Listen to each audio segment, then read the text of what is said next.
wearing burgundy with gold, official weight 111.8 kilograms or 246.5 pounds. His professional record, 47 victories, including 42 knockouts, with 3 defeats. From Kiev, Ukraine, the 2-time world heavyweight champion, the reigning and defending IBF IBO heavyweight champion of the world, the Steel Hammer, Dr. Wladimir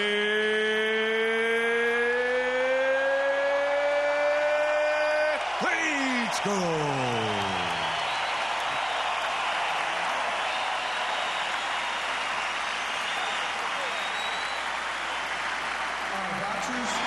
You both received my instructions in the dressing room.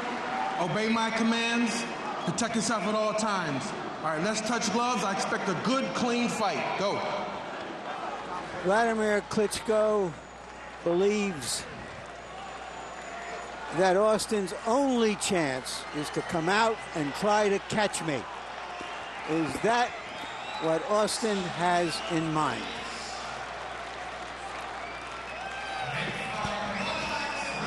Lennox, I'm reminded of the night in Madison Square Garden when a vastly less experienced Michael Grant, equally your size, in fact 2 inches taller, actually went after your chin in the first round. You took a couple big shots. Ultimately, the strategy backfired against him. Let's see if that's what Austin will try to do. Yes, Austin seems like he just wants to give Wladimir some movement and show him some different angles right now before mounting an attack. Well, at any second, Wladimir's got a right hand that comes out like a torpedo, so Ray better watch it. Austin has been in the past, by his own admission, a relatively stationary fighter. Says that one of the things he's been learning with new trainer Stacey McKinley is the movement and the chance to use his feet a little bit. Obviously trying to show that in the first round to perhaps initially nullify the Klitschko jab. Once Austin settles in on his feet, Wladimir can be expected to go to work trying to pump the jab. It's what set up knockouts against both Bird and Brock. There's a left hook from Klitschko, an early use of that punch, which he throws perhaps better than most other fighters in the division. Austin pawing with the jab. Klitschko may look for a chance to counter over it.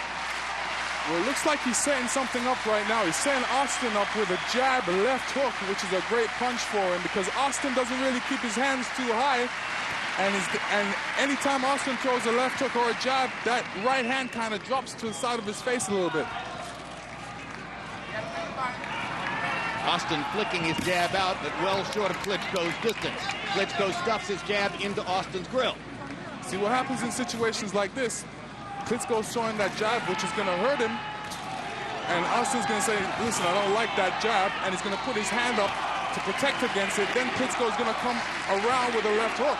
Wladimir able to snap his jab into Austin's face early. Austin has been short with his jab.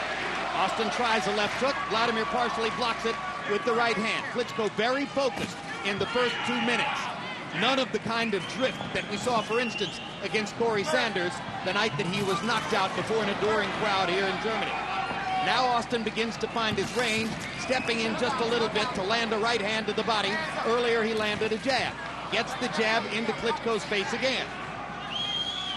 Klitschko is, I should say, Austin's been a little bit successful with a light jab, trying to outbox someone who everyone believes is the better boxer. Wladimir's showing some good patience here. Maybe he should pick up his jab just a little bit more, but showing good poise and patience. Doesn't waste too many shots. He doesn't like to waste too many shots like any heavyweight does, but he's very successful and very accurate with it.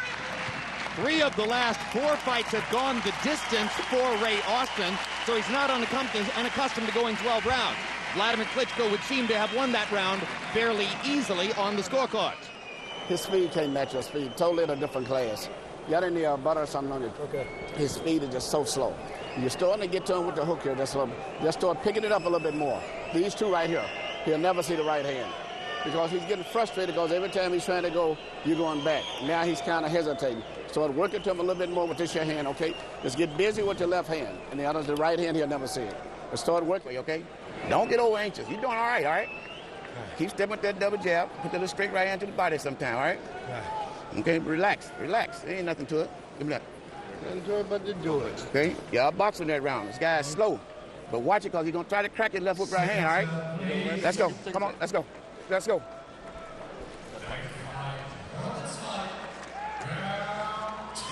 Stacey McKinley trying to convince his fighter that Wladimir Klitschko's slow.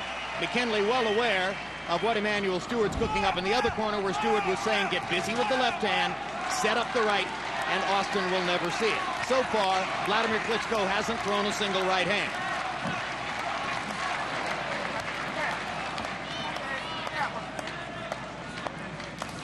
Austin's corner not asking for too much offensively, just want him to try to land a double jab, maybe get in a right hand to the body. Klitschko being cautious as he approaches toward a closer distance. Wladimir mixing the hook with the jab, still throwing exclusively the left hand.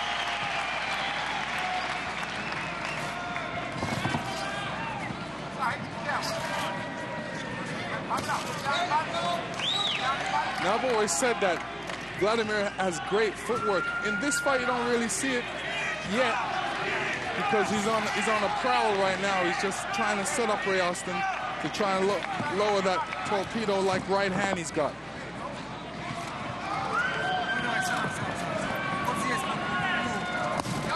There's a big left hook from Klitschko, and the second left hook knocks Austin down.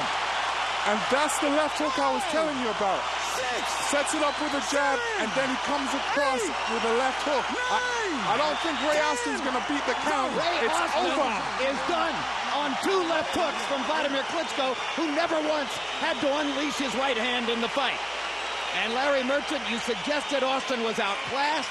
That turns out to be prophecy. Yeah. Regarding the left hand of Klitschko, too much of a good thing, as Mayweather said, is a good thing. And you know, if Klitschko didn't hit him with that left hand, that right hand was coming. So, you know, that's his arsenal. A great left jab, hard left jab, which keeps you occupied. Then he throws that left hook, which has just amount of the same power, even more power.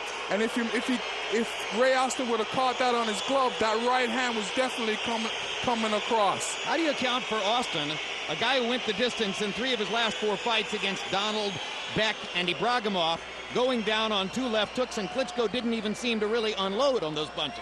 No, I mean, you know, I said it was a relatively easy fight for Wladimir, and it was. But mentally, the fight is always hard because you never know what the other guy's going to bring. You know that the other guy is going to have the biggest fight of his life, and this is his big chance, and he's the underdog, and he's going to take some chances out there. So but he wouldn't take the chances. No, he didn't take the chances. Lennox, he refused to take the chance. Everybody thought, well, maybe he can catch him. Let's take a look now at the double left hook. Boom. There's the first one. I think Austin's going after that. The second left hook gets into his face. 1, 2, 3, 4. I think there are actually 4. There was 5. Yeah. Well, with a glancing blow on the 5th. I give him credit for a double left hook. I think Austin's basically gone after the first one, wouldn't you say, Lennox? Yeah, he was hurt from the first one. And, you know, Wladimir set that up pretty good because if you look at where Austin was on the ropes, you know, he had no way of getting out of the way of that because the ropes was behind him. Jim, as I said earlier, his triumph was just getting here. An unlikely genesis for Ray Austin to make it to a title shot after not having turned professional until age 28. We mentioned the left hook is a punch that Wladimir Klitschko throws perhaps better than anyone else in the division. Austin was clearly looking for right hands and seemed never to really see that coming, Lennox. Right. I mean, it's a situation where, you know, you have limited talent and you're up against a guy that has a lot of talent, and this is his house, really, and you're just really glad that you got a chance to get here. And these kind of situations, you have to try and take advantage of it. It's all or nothing. If you're in this kind of situation, you have to go for it. What about a sport where you knock out Calvin Brock in November, you take a couple months off, you functionally start to get ready to go back into the gym, you train hard for nearly 3 months, you come in against a guy who you know is overmatched, but you have to focus, you have to pay mental attention to the fact that he's 246 pounds and he can hit you. And it's all done in 4.5 minutes, and now you know your weight probably another 6 months to try to make a further mark on the division. Isn't it extremely frustrating to try to do this? Well, it's frustrating and deeply mental. You know, you coming into a boxer guy like this, and you know the money's going to be less because it's a mandatory, and you know there's other bigger fights out there for you that you want, and you have to wait for them. There's a whole heap of politics in the sport that's going to allow you to wait for them, and this is where the sport becomes mental for you, and that's what you have to contend with. He wanted to fight 𝒂𝒂𝒂𝒂𝒂💂 tonight. They couldn't put together the business details of a possible challenge against 𝒂𝒂𝒂𝒂𝒂, who is now waiting to fight his mandatory challenger, possibly Sam Peter, or possibly Vladimir's brother Vitaly, moving back into the picture and cherry-picking a spot like that. We asked Vladimir yesterday if it's not a distraction to him at this moment for his brother to return to the sport, and he didn't seem, Lennox, in my view, to say no to that. No, I mean, it's always great to